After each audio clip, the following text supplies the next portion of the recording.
Hello guys, how are you?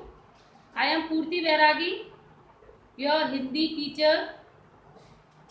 आज हम आपकी पाठ्य पुस्तक स्पर्श भाग 2 कक्षा 10 से गद्य खंड से पाठ 3 पढ़ने जा रहे हैं, जो कि एक बहुत ही रोमांचकारी कथा है।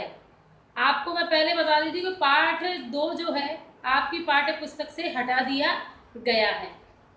तो आज हम जो पाठ फिर बोल देती हूँ, आज हम जो पाठ पढ़ने जा रहे हैं स्पर्श भाग 2 कक्षा 10 पाठ 1 पाठ 3। पाठ का नाम है तरतारा बामीरो कथा। लेखक हैं लीलाधर मंडलोई। गद्य खंड। तो आज हम इस पाठ को पढ़कर समझेंगे। पाठ को पढ़ने से पहले हम थोड़ा सा लेखक के बारे में पढ़ लेते हैं, फिर मैं आपको पाठ के बारे में बताऊंगी। ओके, आपके पाठ का नाम है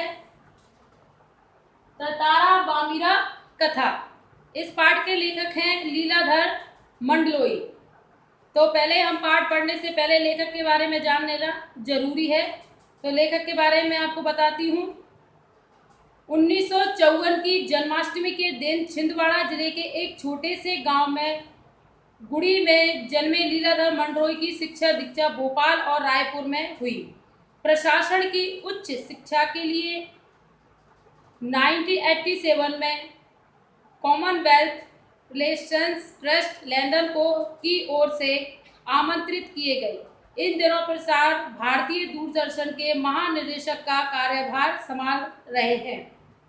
लीलाधर मंडलोई मूलतः कवि हैं। उनकी कविताओं में छत्तीसगढ़ अंचल की बोली की मिठास और वहाँ के जनजीवन का सजीव चित्रण है। अंडमान निकोबार द्वीप समूह को जनजातियों पर लिखा इनका गद्य अपने आप में एक समाजशास्त्रीय अध्ययन भी है। उनका कवि मन ही वह स्रोत है जो उन्हें लोक कथा, लोकगीत, यात्रा वृतांत, डायरी, मीडिया रिपोर्टाज और आलोचना लेखन की ओर व्रत करता है। अपने रचना कर्म के लिए कई पुरस्कारों से सम्मान मंडलोई की प्रमुख कृतियां हैं घर घर घूमा, रात विरात, मगर एक आवाज, देखा अनदेखा और काला पानी। तो ये तो था आपके पाठ के लेखक का परिचय। लेकिन आज जो हम कथा पढ़ने जा रहे हैं या जो कहानी पढ़ने जा रहे हैं, तो उसके बारे में थोड़ा सा हम पढ़ लेते हैं। यानी पाठ प्रवेश में हम थोड़ा सा कहानी के बारे में जान लेते हैं कि हम जो कहानी पढ़ने जा रहे हैं उसमें किस बारे में बताया गया है या कहानी का भाव क्या है। तो पाठ प्रवेश, जो सभ्यता जितनी पुरानी है उसके बारे में उतने ही ज़्यादा किस्से कहानियाँ भी सुनने को मिलते हैं। देखिए, ये बताया गया है कि जो किस्से या कहानियाँ हम पढ़ते हैं वो हमें किसकी देन होती है? इतिहास की देन होती है। क्योंकि इतिहास के बारे में ही हम जान सुनकर समझ सकते हैं या किताबों से पढ़ सकते हैं कि हमारे इतिहास में क्या क्या हुआ था, कौन सी कहानियाँ थी, या के इतिहास में जो बताई जाने वाली बातें कितनी महत्वपूर्ण है। इन सबको हम इतिहास के द्वारा ही जानते हैं। किससे जरूरी नहीं है कि सचमुच उस रूप में घटित हुए हो जिस रूप में हमें सुनने या पढ़ने को मिलते हैं। देखिए, किस्से, कहानियाँ या इतिहास जो कुछ भी हो, ऐसा जरूरी नहीं है कि हम जैसे पढ़ रहे हैं या सुन रहे हैं उनके बारे में वो कहानी या किस्से वैसे ही उस समय घटित हुए हो। किसी कहानी या पाठ को या कथा को रोचक बनाने के लिए उसमें थोड़ा सा उतार चढ़ाव भी किया जाता है। इतना जरूर है कि इन किस्सों में कोई ना कोई संदेश या सीख निहित होती है। अंडमान निकोबार द्वीप समूह में भी तमाम तरह के किस्से मशहूर है। इनमें से कुछ लीलाधर मंडलोई ने फिर से लिखा है। प्रस्तुत पाठ तरतारा बामीरो कथा इसी द्वीप समूह के एक छोटे से द्वीप पर केंद्रित है। यानी आज जो हम जो कथा पढ़ने जा रहे हैं, जो कहानी पढ़ने जा रहे हैं, वो एक प्रेम कथा है जो एक छोटे से द्वीप अंडमान निकोबार द्वीप के आसपास की कहानी है। उस द्वीप में विदेश गहरी जड़ें जमा चुका था। उस विदेश को जड़ मूल से फाड़ने के लिए ये युगल को आत्म बलिदान देना पड़ा था। उसी युगल के बलिदान की कथा यहाँ बयान की गई है। देखिए, उस समय एक युवक था जिसकी एक प्रेमिका थी। उन दोनों के बलिदानों के बारे में इस कहानी के द्वारा या कथा के द्वारा आपको बताया गया है कि उस प्रेमी यानी उस जो कहानी का नायक है उसके बारे में बता के या उसने इस द्वीप के लिए जो जो बलिदान दिए थे उसके बारे में आपको बताया गया है। उसके बलिदान से उस द्वीप पर क्या क्या परिवर्तन हुए बाद में, उसके बारे में हम कहानी में पढ़ेंगे। प्रेम सबको जोड़ता है और घृणा दूरी बढ़ाती है। इससे भला कौन इनकार कर सकता है। इसलिए जो समाज के लिए अपने प्रेम का, अपने जीवन तक का बलिदान करता है, समाज उसे न केवल याद रखता है बल्कि उसके बलिदान को व्यर्थ नहीं जाने देता। देखिए, समाज में जो व्यक्ति अपने प्रेम का बलिदान करता है, अपने खुद का त्याग, अपने जीवन का त्याग करता है, उसे समाज हमेशा हमेशा के लिए याद करता है और जिस कारण से उसने ये बलिदान दिया है उस बलिदान को समाज स्वीकार करता है।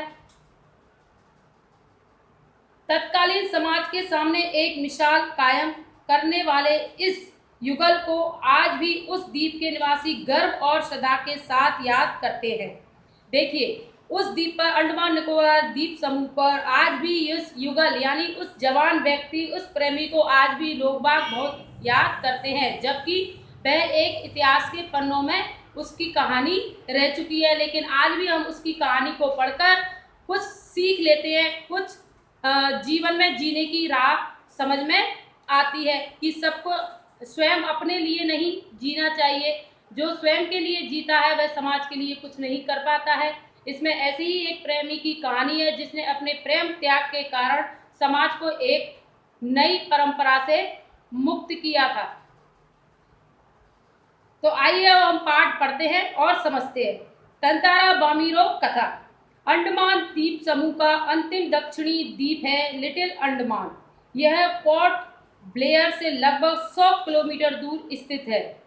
इसके बाद निकोबार द्वीप समूह की श्रृंखला आरंभ होती है जो निकोबारी जनजाति की आदिम संस्कृति के केंद्र है। निकोबार द्वीप समूह का पहला प्रमुख द्वीप है कार निकोबार जो लिटिल अंडमान से 96 किलोमीटर दूर है। निकोबारियों का विश्वास है कि प्राचीन काल में ये दोनों द्वीप एक ही थे। इनके विभक्त होने की एक लोक कथा है जो आज भी दोहराई जाती है। देखिए, अंडमान निकोबार पहले एक ही द्वीप समूह थे। इस पर कोई एक अनोखी घटना घटित हुई जिसके कारण ये अलग भी हो गए थे। तो ये इसमें तो अंडमान निकोबार यहाँ या वहाँ की प्रगति के बारे में बताया या उस जगह के बारे में बताया। अब आगे देखते हैं कहानी में क्या है। सदियों पूर्व एक लिटिल अंडमान और कार निकोबार आपस में जुड़े हुए थे। देखिए, सदियों पूर्व यानी बहुत पहले, कई 100 साल पहले लिटिल अंडमान और कार निकोबार आपस में जुड़े हुए थे। ये दो द्वीप थे जो आपस में जुड़े हुए थे। तब वहाँ एक सुंदर सा गांव था। पास में एक सुंदर और शक्तिशाली युवक रहा करता था। देखिए, इस अंडमान निकोबार पर एक बहुत ही सुंदर और सजीला युवक रहा करता था। उसका नाम था तंतारा। इस कहानी का जो मुख्य पात्र है वो कौन है? तंतारा। इस पाठ में जो प्रेमी के रूप में आपके सामने प्रस्तुत हुआ है उसका नाम क्या है? तंतारा। निकोबारी उसे बेहद प्रेम करते थे। निकोबारी यानी उस ग्रामीण के लोग सभी इस प्रेमी को बहुत प्रेम करते थे जिसका नाम था क्या था? तंतारा। तंतारा एक नेक और मददगार व्यक्ति था। सदैव दूसरों की सहायता के लिए तत्पर रहता था। देखिए, इस युवक की क्या विशेषता थी? इस युवक को गांव के सभी लोग बहुत प्रेम करते थे। क्यों करते थे? क्योंकि ये सभी की हमेशा मदद किया करता था, सभी की सहायता किया करता था। इसलिए निकोबार के सभी ग्रामवासी इसको बहुत अधिक प्रेम करते थे। अपने गांव वालों को ही नहीं अपितु समूचे द्वीपवासियों की सेवा करना अपना परम कर्तव्य समझता था। उसके इस त्याग की वजह से वह चर्चित था। देखिए, दीपवास इसमें तंतारा जो नायक है वो अपने ही गांव की नहीं अपितु पूरे द्वीपवासियों की भी सहायता किया करता था, इसलिए सब लोग उससे बहुत प्रेम करते थे और उसके त्याग को हमेशा याद रखते थे।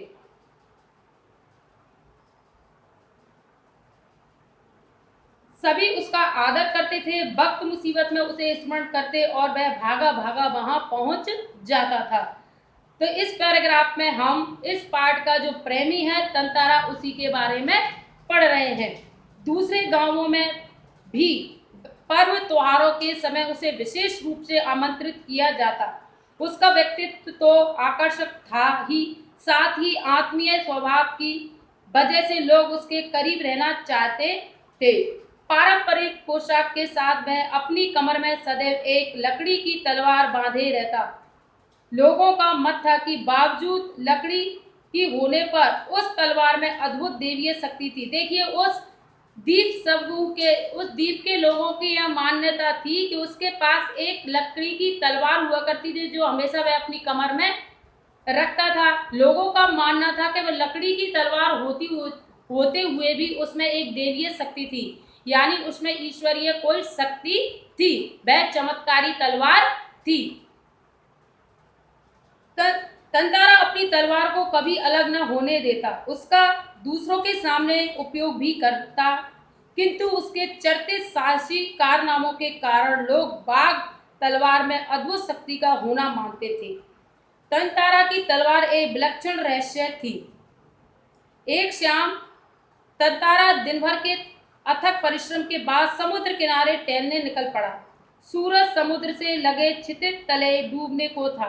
समुद्र से ठंडी ब्यारें चल रही थी, ब्यारें मतलब ठंडी हवाएं चल रही थी।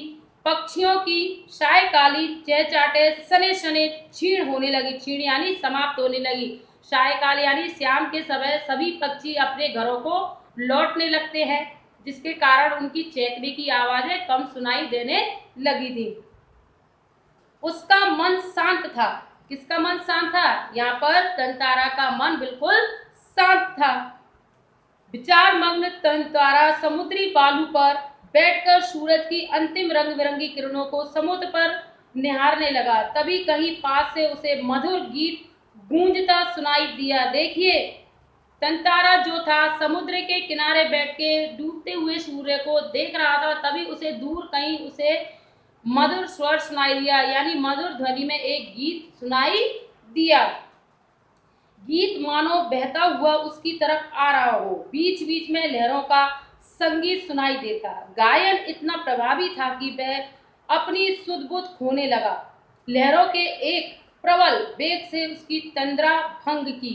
देखिए जो गाना उसको सुनाई दे रहा था, जो गीत इतना सुनाई दे रहा था, वो इतना मधुर था कि वह उस गीत की ओर आकर्षित होता चला गया। जब लहरों की थपेड़ उसके ऊपर पड़ी तो उसकी तंद्रा यानी उसका सोचने की जो क्षमता थी वह समाप्त हुई। तब उसका ध्यान केंद्रित हुआ कि वह कहां पर है।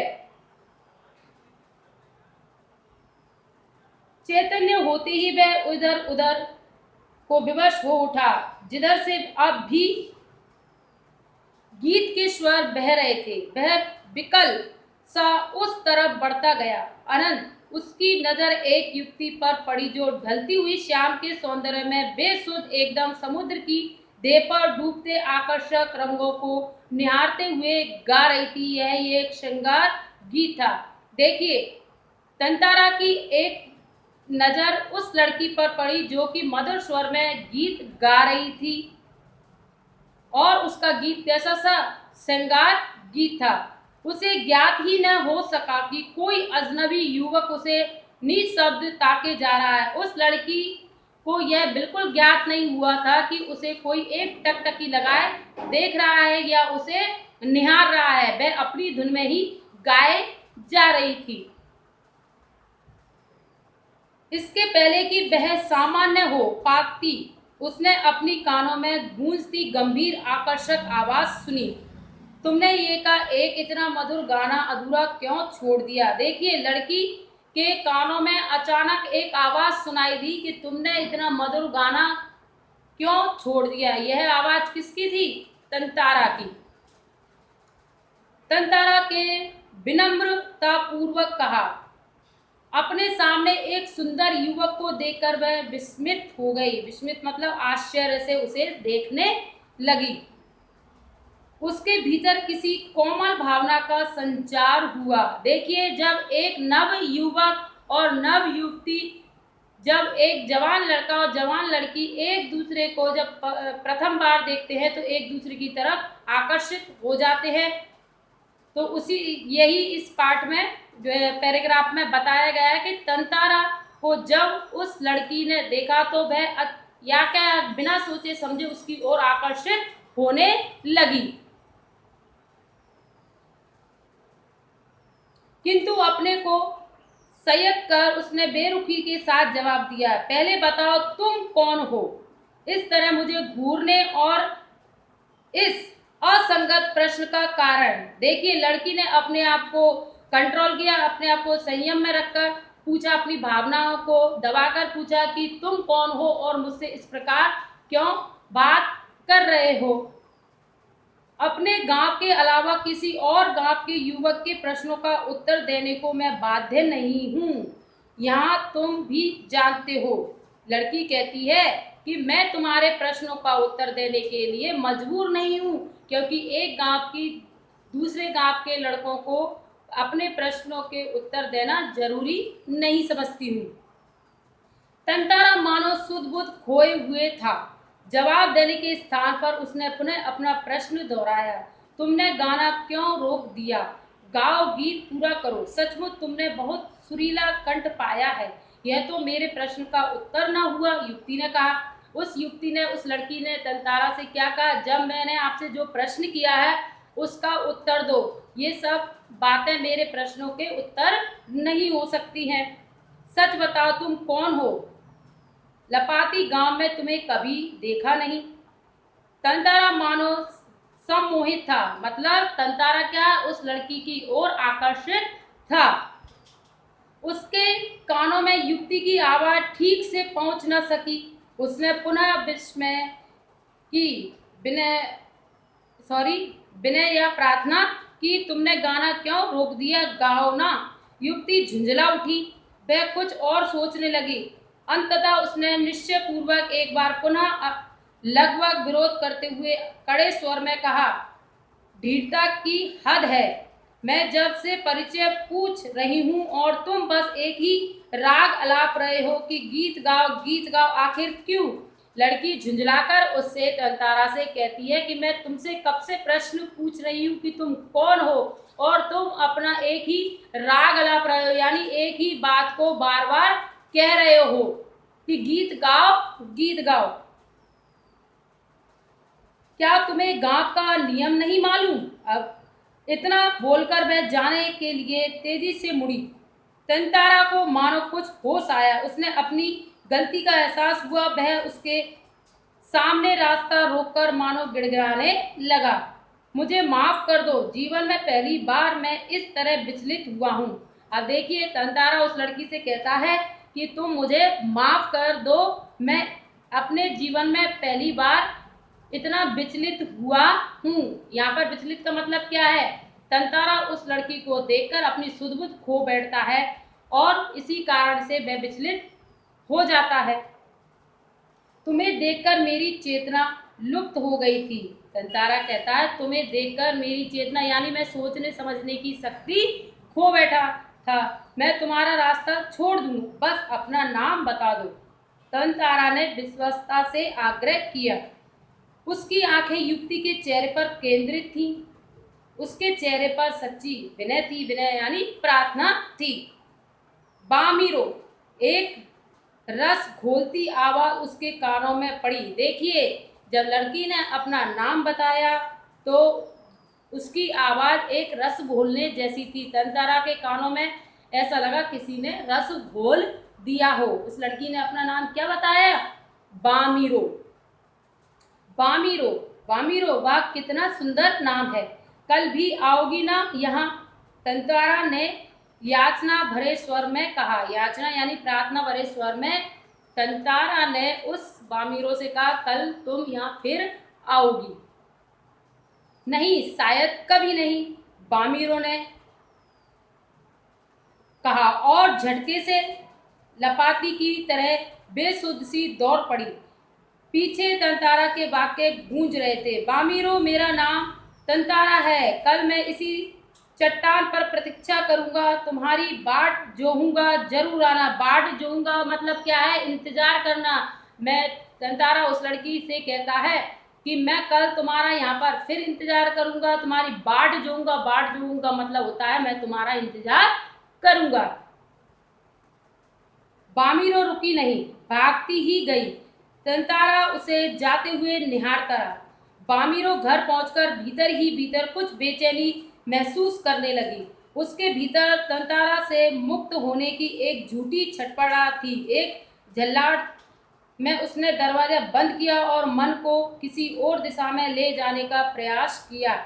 देखिए, इतना हमने पाठ पढ़ा, उसमें हमने ये जानने की कोशिश की कि जो तंतारा था और बामीरो नाम की जो लड़की थी, दोनों का किस प्रकार आमना सामना होता है और किस प्रकार एक ही नज़र में वो एक दूसरे की ओर आकर्षित हो जाते हैं। तो ये था उनकी प्रेम भरी नज़र का असर। दोनों एक दूसरे को निहारते हैं, देखते हैं, बात करते हैं। कभी लड़की गुस्से में उससे बात करती है और तंतारा तो अपनी सुध-बुध खो ही बैठा था उसको देखकर। तो ये दोनों एक दूसरे को देखने के कारण एक दूसरे की ओर आकर्षित होते हैं। लड़की जब घर जाती है तब भी वह अपने अंदर बेचैनी महसूस करती है, वह तंतारा को भूल नहीं पाती है, हमेशा उसी के बारे में सोचती रहती है। तो यहाँ से इन दोनों के प्रेम की शुरुआत होती है।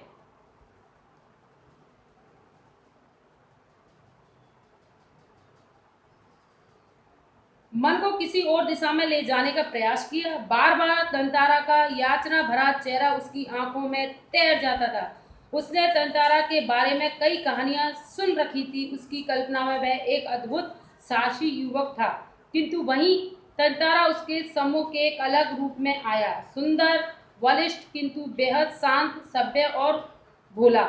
उसका व्यक्तित्व कदाचित वैसा ही था जैसा वह अपने जीवन साथी के बारे में सोचती रही थी। देखिए, जो लड़की थी बामीरो, वह तंतारा के बारे में पहले भी बहुत कुछ सुन चुकी थी और जो कुछ उसने सुना था उससे वह काफ़ी प्रभावित थी।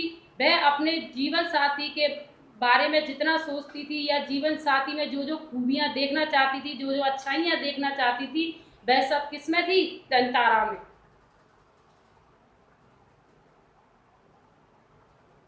किंतु एक दूसरे गांव के युवक के साथ यह संबंध परंपरा के विरुद्ध था। देखिए, यहाँ पर अब कहानी दूसरा मोड़ लेती है।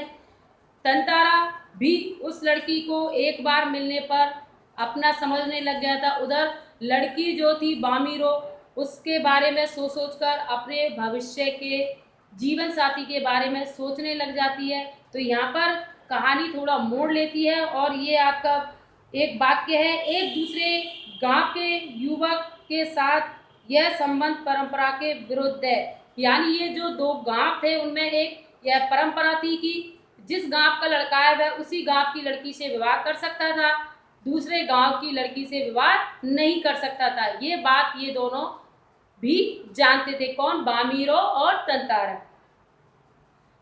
अतएव उसने भूल जाना ही श्रेयकर समझा, किंतु यह असंभव जान पड़ा। तंतारा बार बार उसकी आंखों के सामने था, निर्विवेश याचक की तरह प्रतीक्षा में डूबा हुआ।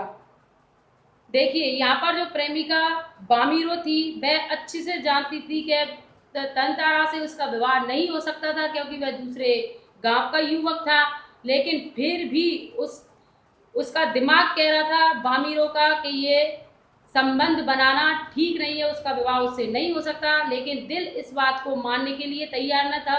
हृदय उसकी हमेशा तंतारा की तरफ उसे खींचकर ले जा रहा था।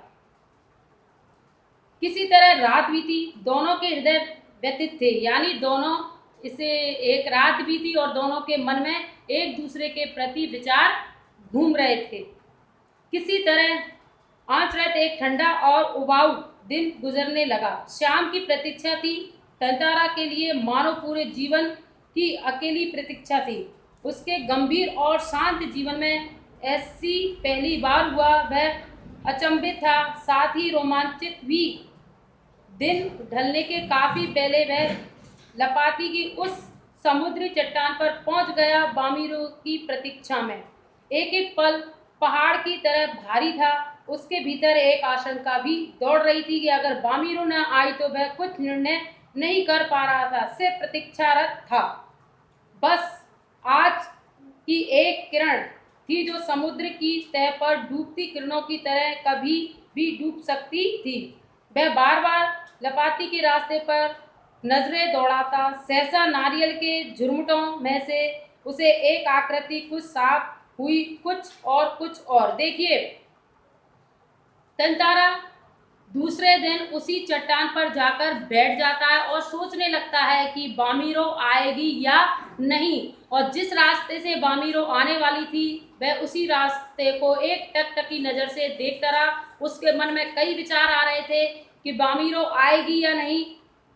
उसका विश्वास था कि बामीरो आएगी, लेकिन दिमाग कह रहा था कि शायद नहीं आएगी। इसी गुत्थी को सुलझाने में उस रास्ते की ओर वह टकटकी लगाए देखता रहा जिस रास्ते से बामीरो आने वाली थी। लेकिन नारियल के झुरमुट में एक हरकत हुई। मैं उसे एक आकृति कुछ साफ हुई, कुछ और। उसकी खुशी का ठिकाना ना रहा। सचमुच वह बामीरो थी। लगा जैसे वह घबराहट में थी। वह अपने को छुपाते हुए बढ़ रही थी, बीच बीच में इधर उधर दृष्टि दौड़ाना न भूलती। फिर तेज कदमों से चलती हुई तंतारा के सामने आकर ठिठक गई। दोनों शब्दहीन थे। देखिए, दोनों का जब आमना सामना हुआ, इधर से तंतारा उसे देख रहा था, उधर से बामीरो जब आई तो उसे भी टकटकी लगाई देख रही थी। दोनों एक दूसरे को निहार रहे थे, पर दोनों के पास कुछ भी कहने के लिए शब्द नहीं थे। सिर्फ एक टकटकी एक ही नजर से एक दूसरे को देखे जा रहे थे, यानी वह एक दूसरे की ओर आकर्षित हो रहे थे। सूरज समुद्र की लहरों में कहीं खो गया था। अंधेरा बढ़ रहा था। अचानक बामीरो कुछ सचेत हुई और घर की तरफ दौड़ पड़ी। तंतारा अब भी वहीं खड़ा था, निश्चल, शब्दहीन। दोनों रोज उसी जगह पहुंचते और मूर्तिबद्ध एक दूसरे को निर्विश ताकते रहते। देखिए, अब उनका एक प्रतिदिन का काम हो गया। दोनों एक ही जगह पर प्रतिदिन रोजाना मिलते, लेकिन एक दूसरे से कुछ भी नहीं कहते, सिर्फ एक दूसरे को आंखों ही आंखों में अपना प्यार इजहार करते थे। यानी एक दूसरे को वह पसंद करने लग गए थे और बिना शब्दों के ही वह आंखों से एक दूसरे से बातें करने लग गए थे। बस भीतर समर्पण था जो अनवर्थ गहरा रहा था। लपाती के कुछ युवकों ने इस मूक प्रेम को भांप लिया और खबर हवा की तरह बह उठी। देखिए, इसमें जब किसी प्रेमी या प्रेमी दोनों एक दूसरे को प्रतिदिन मिलते हैं या एक दूसरे से बातें करते हैं, तो ये बात प्रेम की जो बात होती है कभी भी किसी से छुपी नहीं रहती है, आग की तरह फैल जाती है। जबकि प्रेमी और प्रेमिका को ये लगता है कि हम दोनों के बारे में किसी को पता नहीं है, जबकि इस बारे में पूरा जग जान चुका होता है, क्योंकि प्रेम एक ऐसी भाषा है जो किसी से छुपी हुई नहीं रह सकती है। तो तंतारा और बामीरो की जो प्रेम कथा थी उसके बारे में गांव के लोगों को पता चल गया था और यह बात आग की तरह चारों तरफ फैल गई थी। बामीरो लपाती ग्राम की थी और तंतारा पासा का। देखिए, बामीरो दूसरे गांव की लड़की थी। उस गांव का क्या नाम था? लपाती। और तंतारा किस गांव का था? पासा का। दोनों का संबंध संभव न था। रीति अनुसार दोनों को एक ही गांव का होना आवश्यक था। देखिए, गांव वालों को जब ये पता चला कि ये दोनों एक दूसरे से प्रेम करते हैं, तो ये बात भी उनको पता थी कि जब अगर शादी विवाह होना है तो उसी गांव का लड़का होना चाहिए और उसी गांव की लड़की होना चाहिए था। तो दोनों ही अलग अलग गांव के थे, तो उनका विवाह संभव नहीं था। बामीरो और तंतारा को समझाने बुझाने के कई प्रयास हुए, किंतु दोनों अडिग रहे। देखिए, जो प्रेम करने लग जाते हैं उनके लिए कोई मान्यताएं महत्व नहीं रखती हैं, क्योंकि प्रेम सोच समझकर नहीं किया जाता है।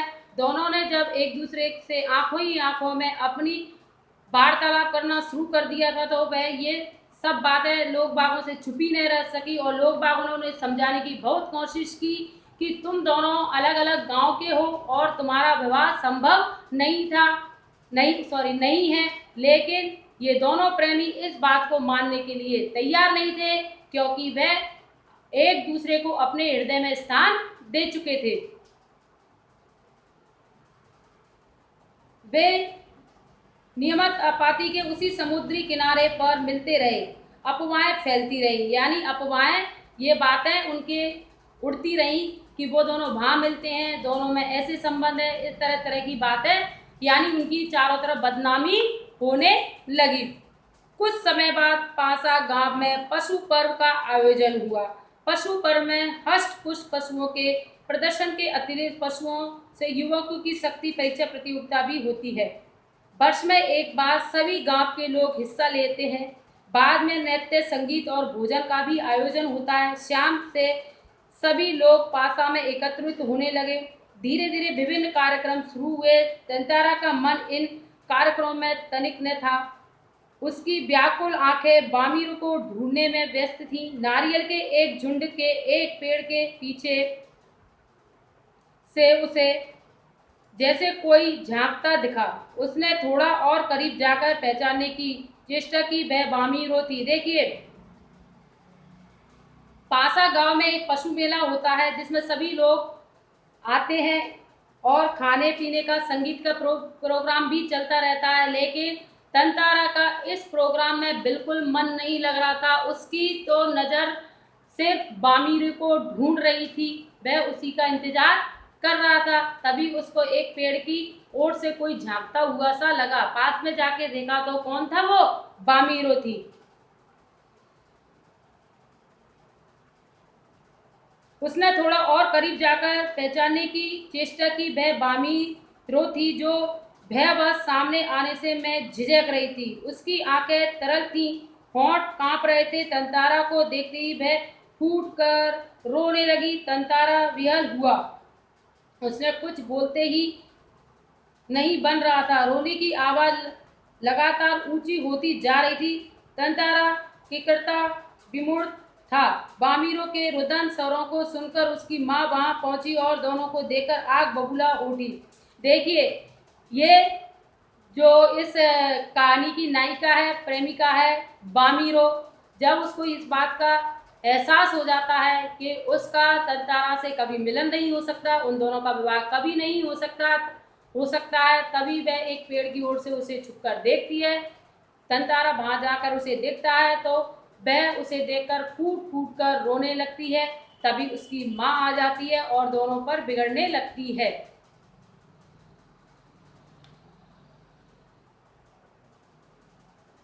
सारे गांव वालों की उपस्थिति में यह दृश्य उसे अपमानजनक लगा। इस बीच गांव के कुछ लोग भी वहां पहुंच गए। बामीरो की मां क्रोध में उफन उठी। उसने तंतारा को तरह तरह से अपमानित किया। गांव के लोग भी तंतारा के विरोध में आवाजें उठाने लगे। यह तंतारा के लिए असहनीय था। बामीरो अब भी रोए जा रही थी। तंतारा भी गुस्से से भर उठा। उसे जहां विवाह की निश्चित परंपरा पर क्षोभ था, वहीं अपनी असहायता पर खींच बामीरो का दुख उसे और गहरा कर रहा था। उसे मालूम न था कि क्या कदम उठाना चाहिए। अनायास का अर्थ है यहाँ पर अचानक उसका हाथ तलवार की मूठ पर जा टिका। क्रोध में उसने तलवार निकाली और कुछ विचार करता रहा। क्रोध लगाकर अग्नि की तरह बढ़ रहा था। लोग सहम उठे। एक सन्नाटा खिंच गया। जब कोई राह न सूझी तो क्रोध का शमन करने के लिए उसने शक्ति भर उसे धरती में घोंप दिया। ताकत से उसे खींचने लगा। वह पसीने से कहा उठा। सब घबराए हुए थे। वह तलवार को अपनी तरफ खींचते खींचते दूर तक पहुंच गया। वह हाँफ रहा था। अचानक जहां तक लकीर खिंच गई थी, वहां एक दरार होने लगी, मानो धरती दो टुकड़ों में बंटने लगी हो। एक गड़गड़ाहट सी गूंजने लगी और लकीर की सीध में धरती फटती ही जा रही थी। द्वीप के अंतिम सिरे तक तंतारा धरती को मानव क्रोध में काटता जा रहा था। सभी व्याकुल हो उठे, यानी सभी लोग डरने लगे। लोगों ने ऐसे दृश्य की कल्पना न की थी। वे सिर शेर उठे, यानी डरने लगे। बामीरो फटती हुई धरती के किनारे खींचती हुई दौड़ रही थी। तंतारा तंतारा तंतारा, उसकी करुण चीख मानो गड़गड़ाहट में डूब गई। तंतारा दुर्भाग्यवश दूसरी तरफ था। द्वीप के अंतिम सिरे तक धरती को चाकता वह जैसे ही अंतिम छोर पर पहुंचा, द्वीप दो टुकड़ों में विभक्त हो चुका था। देखिए, जब तंतारा ने अपनी प्रेमिका बामीरो को रोते हुए देखा, बिलखते हुए देखा, तब वह समझ गया कि ये गांव वाले उन दोनों को कभी भी एक नहीं होने देंगे। उस समय तंतारा को इतना क्रोध आया, इतना क्रोध आया कि उसकी जो चमत्कारी तलवार थी उसको उसने खींचा और वहां से खींचते हुए अंत तक उसकी एक लाइन बनाता, यानी उसको खोदता हुआ चला गया, जिसके कारण दो भागों में वह जगह बट गई। यानी वह दो जो द्वीप था वह दो भागों में विभक्त हो गया। एक तरफ तंतारा था, दूसरी तरफ बामीरो। देखिए, लोग बाग यही चाहते थे, यही बताना चाहते थे कि दो अलग अलग गांवों के लोगों का विवाह नहीं हो सकता है। तो तंतारा इसी बात को बताने के लिए अपनी तलवार से उस द्वीप के दो टुकड़े कर देता है। तंतारा एक तरफ हो जाती है और बामीरो एक तरफ हो जाता है। यानी इस समय तंतारा के क्रोध की कोई सीमा नहीं थी।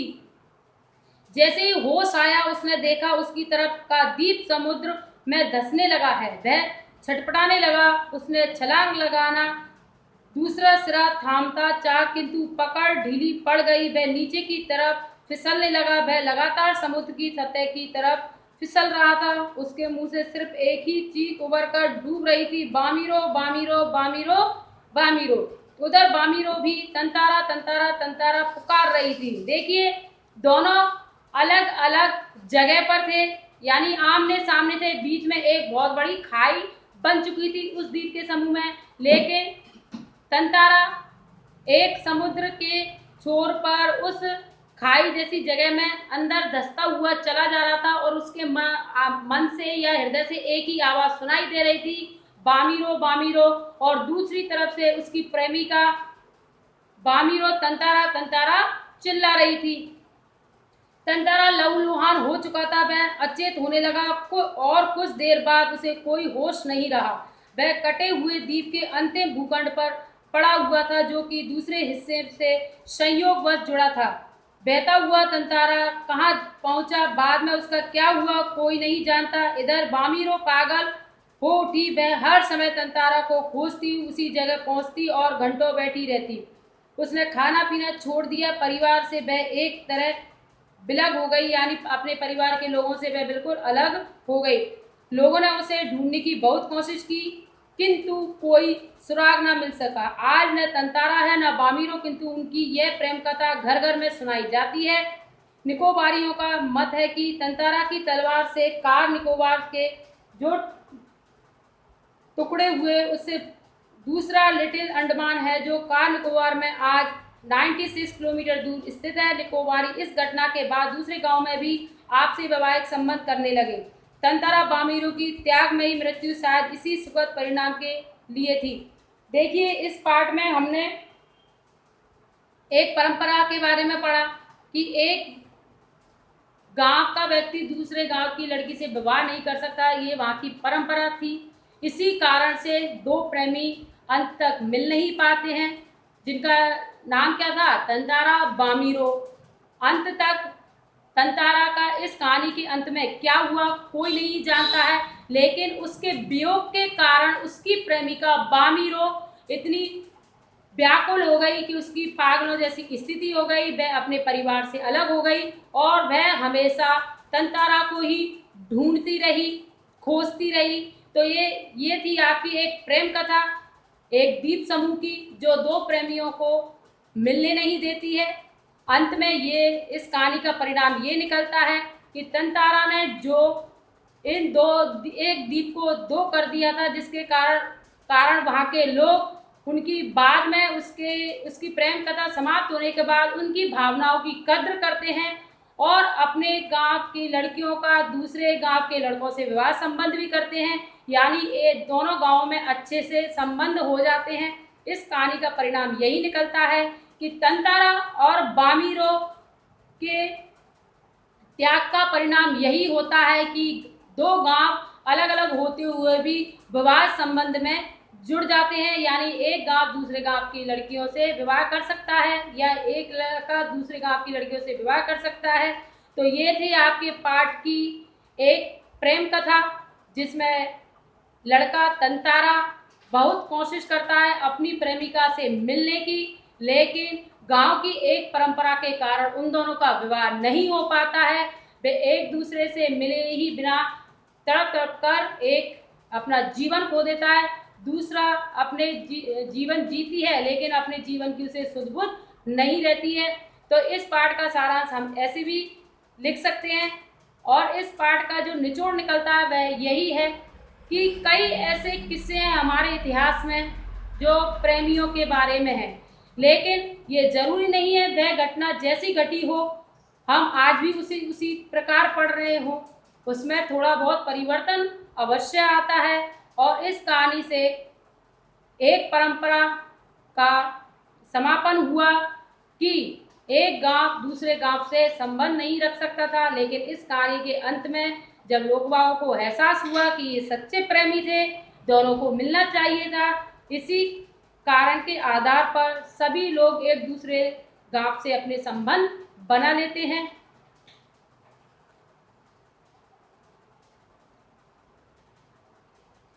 तो ये थे आपके पाठ 3 तंतारा बामीरो प्रेम कथा। इस पाठ को हमने पढ़कर समझ लिया है। अब हम दूसरी वीडियो में इस पाठ से जुड़े कुछ प्रश्नोत्तर करेंगे और होमवर्क भी देंगे।